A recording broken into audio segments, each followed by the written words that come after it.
உயிர்த்தெழுந்த இயேசு கிறிஸ்துவின் வல்லமை ஊழியங்கள் வழங்கும் வசனப் பெட்டகம்.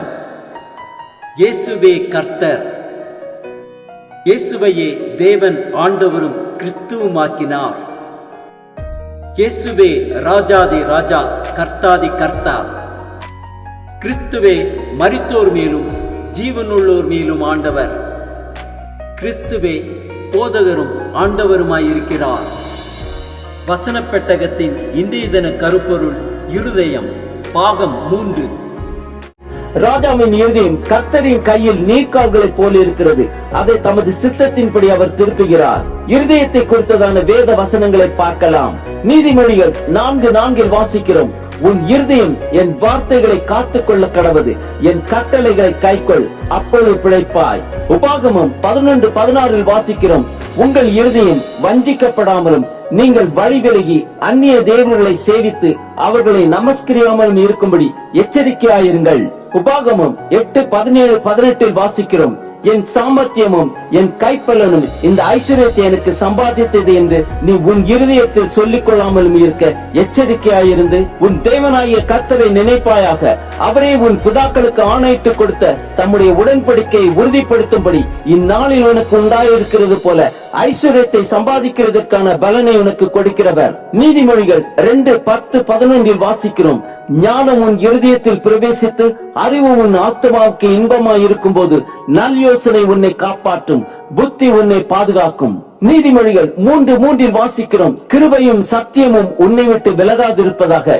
நீ அவைகளை உன் கழுத்திலே பூண்டு அவைகளை உன் இருதயமாகிய பலகையில் எழுதிக்கொள். நீதிமொழிகள் 11:20 வாசிக்கிறோம், மாறுபாடுள்ள இருதயமுள்ளவர்கள் கர்த்தருக்கு அருவருப்பானவர்கள், உத்தம மார்க்கத்தாரோ அவருக்கு பிரியமானவர்கள். நீதிமொழிகள் 13:12 வாசிக்கிறோம், நெடுங்காலமாய் காத்திருக்குதல் இருதயத்தை இளைக்க பண்ணும், விரும்பினது வரும்போதோ ஜீவ விருட்சம் போல் இருக்கும். நீதிமொழிகள் 17:3 வாசிக்கிறோம், வெள்ளியை குகையும் பொன்னை புடமும் சோதிக்கும், இருதயத்தை சோதிக்கிறவரோ கர்த்தர். நீதிமொழிகள் 17:20 வாசிக்கிறோம், மாறுபாடான இருதயம் உள்ளவன் நன்மையை கண்டடைவதில்லை, புரட்டு நாவுள்ளவன் தீமையில் விழுவான். நீதிமொழிகள் 28:26 வாசிக்கிறோம், தன் இருதயத்தை நம்புகிறவன் மூடன், ஞானமாய் நடக்கிறவனோ ரட்சிக்கப்படுவான். ஏசாயா 51:7 வாசிக்கிறோம், நீதியை அறிந்தவர்களே, என் வேதத்தை இருதயத்தில் பதித்திருக்கிற ஜனங்களே, எனக்கு செவி கொடுங்கள்.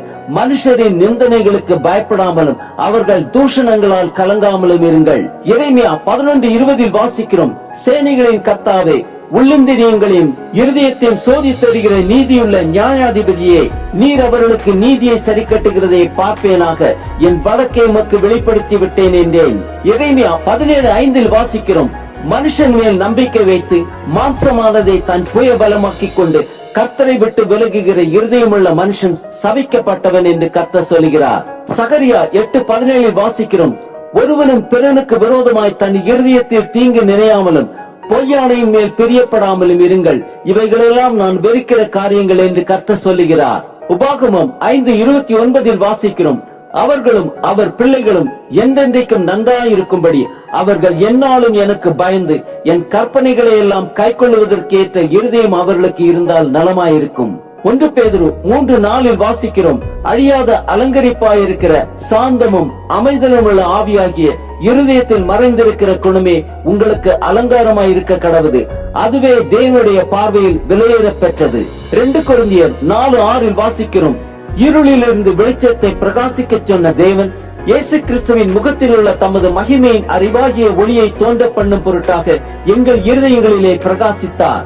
நீதிமொழிகள் 18:12 வாசிக்கிறோம், அழிவு வருமுன் மனுஷருடைய இருதயம் இருமாப்பாயிருக்கும், மேன்மைக்கு முன்னானது தாழ்மை. ஆம், ராஜாவின் இருதயத்தை கர்த்தர் தமது சித்தத்தின்படி திருப்புகிறவர். இருதயத்தை சோதித்தருகிற நீதியுள்ள நியாயாதிபதியாக உங்களுக்கு நீதியை சரி கட்டுவாராக.